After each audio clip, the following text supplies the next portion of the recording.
অবিশ্বাস্য, Bangladesh premier league বিপিএলের ৩০তম ম্যাচের ফলাফল ফাঁস করল জ্যোতিষী বিড়াল।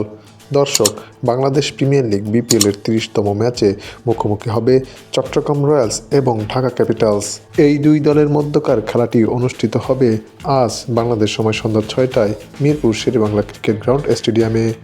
এই খেলার ফলাফল উভয় দলের জন্য তেমন একটা গুরুত্ব বহন করে না, কেননা চট্টগ্রাম রয়্যালস ইতিমধ্যেই ৯টি ম্যাচ খেলে ফেলেছে, যার মধ্যে ৬টিতে জয়লাভ এবং ৩টিতে পরাজয় বরণ করে ১২ পয়েন্ট নিয়ে পয়েন্ট টেবিলের ২ নম্বরে অবস্থান করছে। অপরদিকে ঢাকা ক্যাপিটাল সমান সংখ্যক ৯টি ম্যাচের মধ্যে ৭টিতে পরাজয় এবং ২টিতে জয়লাভ করে ৪ পয়েন্ট নিয়ে পয়েন্ট টেবিলের ৫ নম্বরে অবস্থান করছে। তাই বলাই যায় আজকের এই ম্যাচটি উভয় দলের জন্য হতে যাচ্ছে সম্মান রক্ষা করার ম্যাচ। এদিকে এই দুই দলের শক্তি এবং সামর্থ্যের দিক বিবেচনা করলে চট্টগ্রাম রয়্যালস অনেকটাই এগিয়ে থাকবে ঢাকা ক্যাপিটালসের তুলনায়। যদিও এই দুই দলের সর্বশেষ ৫ বারের দেখায় ঢাকা ক্যাপিটালসের বিপক্ষে ৫ বারই জিততে পেরেছে চট্টগ্রাম রয়্যালস।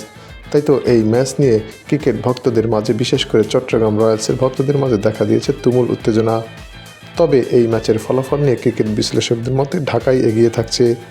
যদিও সবাইকে চমকে দিয়ে এই ম্যাচের ফলাফল একদিন আগেই ফাঁস করল জ্যোতিষী বিড়াল। বিড়ালটির সামনে দুই দলের পতাকা সম্বলিত খাবার রাখা হলে বিড়ালটি চট্টগ্রাম রয়্যালসের পতাকা সম্বলিত খাবার খেয়ে নেয়। তাই বলাই যায় বিড়ালের ভবিষ্যৎবাণী যদি সত্যি হয়, তবে চট্টগ্রাম রয়্যালসই জিততে চলেছে ঢাকা ক্যাপিটালসের বিপক্ষে।